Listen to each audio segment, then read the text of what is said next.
So you have big things you want to do with your MSP, and that's great until you start to implement. Because as any business owner knows, few plans work out exactly how you thought they would on day one, and no more so than in operations, especially in fast-growing MSPs. My special guest today is an expert at helping ambitious business owners like you leverage AI to make operations so much more efficient. Hi, I'm Emma Rainville, and I have been dubbed the Wizard of Ops. I help visionary entrepreneurs end operational chaos and create operational excellence in their business through streamlined operations. Amazing. And you definitely win the best podcast title of the year, the Wizard of Ops. Who was it who gave you that title? Harry Belcher. So, of course, the godfather of marketing gave me the title. So, obviously, I'd win. Yeah, absolutely. You've won like times 1,000. And the vast majority of MSPs listening to this or watching this on YouTube may not have heard of Perry Belcher, but for a marketing fanboy like me, it's like, oh, wow. I mean, Perry Belcher is just one of the big names of marketing, of small business marketing. He's been around for about 20 years. I've given him a few thousand over the years for various courses and things. So thank you for that. Well, that's fair enough. I've been a COO for 3 years, so thank you for that. Okay. All right. That's cool. Well, everyone wins. Everyone wins because Perry's stuff is really good. It's very, very good. So explain to us what being the Wizard of Ops mean. And you said, obviously, you help entrepreneurs with their operations. What do you actually do? What's your day-to-day life like? Sure. So my company is called Shockwave Solutions, and we're a fractional COO services company. And what makes us unique is that we come with an execution team. So you don't just get a COO that's going to give you a bunch of great ideas and then you have no way to plug them in. We come with a team that's actually going to plug them in and get you results. And so what we do is we come in and we specifically work with visionary entrepreneurs. Visionary entrepreneurs are a different animal all of their own. They need to be managed and nurtured while plugging in their vision because they have big dreams and goals, and they just need streamlined operations to get them to where they're trying to go.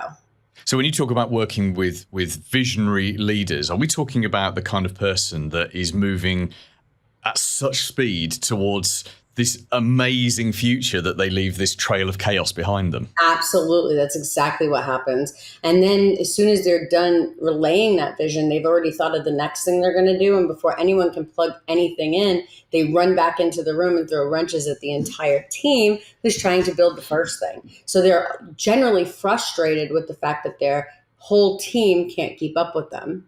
Yeah, that makes perfect sense. And I think, even if if you would consider yourself not to be a visionary entrepreneur, I think every business owner on the planet can hear what you've just said there and think, yeah, whether I've done it deliberately or not, I've done some level of that to my team. I know I have. And I know a lot of the MSPs that I work with have. And I think partly that comes from the fact that as the business owner, we decide we want to do something. And then we sit for days or weeks or months thinking about it, planning it, talking about it, fleshing it out in our brain. And then one random Wednesday afternoon, we'll call everyone together onto a Zoom or a Teams call and we'll say to them, hey, guess what? We're going to do this amazing thing, which is ABC, and that's going to cause XYZ to happen and blah, blah, blah. It's brilliant. Let's go. And what has taken weeks to ferment in our brain and become fully formed in our brain, we've just dumped on our team with 10 seconds notice. And then we wonder, why didn't they get that? why isn't everyone running around? Also, it hasn't been fully formed. So you have the big picture and not the details. So you believe that you've relayed this beautiful map of excellence to exactly where you want to go with simple, streamlined plugin. And what you've really created was a whole bunch of questions that you have no tolerance to sit and answer. I love that. My team are going to be listening to this podcast, nodding their heads, going, yeah, I understand that completely. So it's almost like, I guess you guys then are the support for the survivors group that's left behind. It's a great way of putting it. I call it integrator, but we basically take the vision and we strategically plan it, and then we integrate it into the business at the appropriate time. How do you do that? And I'm not asking you to give away the secret sauce or pitch your business. How does anybody plan that kind of implementation around that speed and that urgency of changing things and getting things done?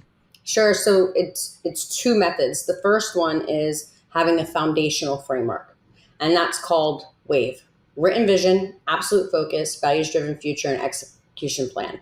So where are we actually trying to go in 1, 3, 5, and 10 years? I need to understand very intricately what you want the business to look like. It doesn't have to be specifics, but what does the business look like? What are we trying to build? The number 2 thing is, what am I absolutely focused on? When you come up with 100 great ideas, what am I focused on? What is the business's purpose? What is the problem that we solve? Values-driven future. What are our values in the business? What's important to us? And then execution plan is how do we execute and continue to move forward? So what that means is, what is our meeting cadence? What is our communication channels? How do we set goals? And how do we change things? When is it okay and when is it not okay? When you have a plan ahead of time that allows you to set boundaries and rules around it, it makes everything a lot easier. Additionally, when everybody on the team knows where we're trying to go and what we're trying to do, they're able to fill in a lot of the blanks themselves. And then the second thing is a operational framework. So we have the foundational framework, then we have the operational framework, and that's the one that's going to direct our business on the day-to-day. So that's called scope, and that's what my book is called. So S is setting your vision. S is actually wave. So setting your vision, creating your wave.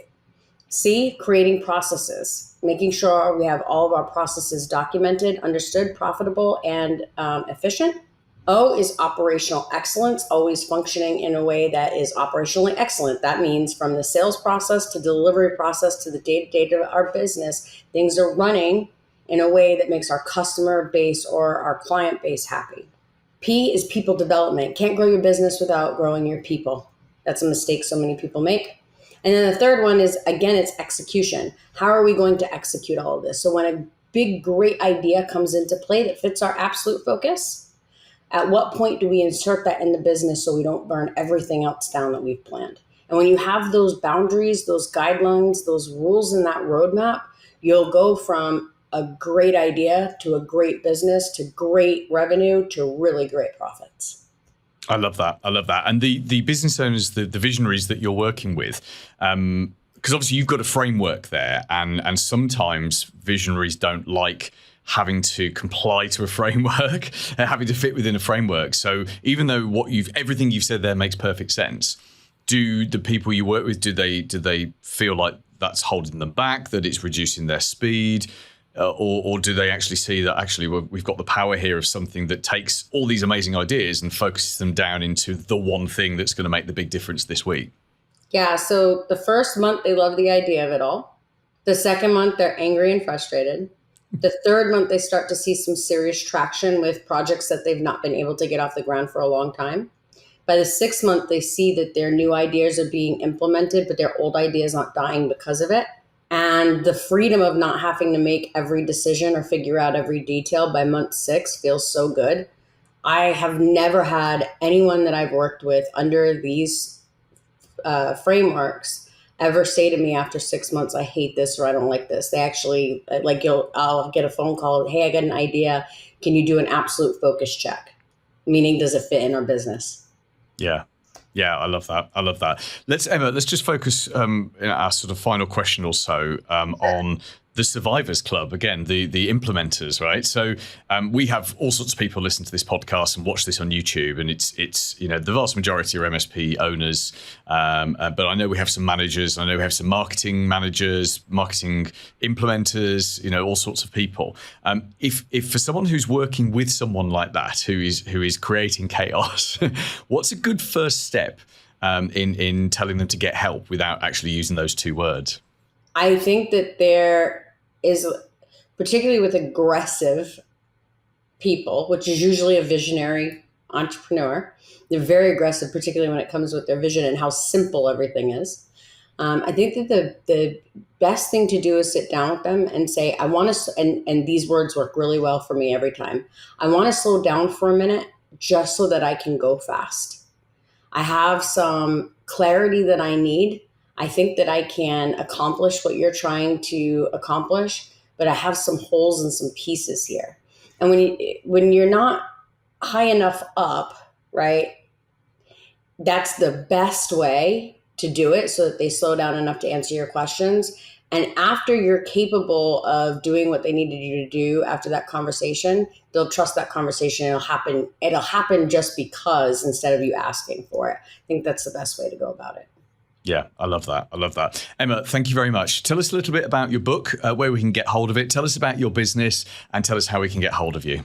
Sure. So my business is Shockwave Solutions. We're fractional COO services. We help visionary entrepreneurs create operational excellence in their business. You can find us at www.shockwavesolutionsllc.com. My book is called Scope. You can get it on Amazon, Scope by Emma Rainville, or you can go to readscope.co and grab it there. Thank you so much for having me. It's been a lot of fun.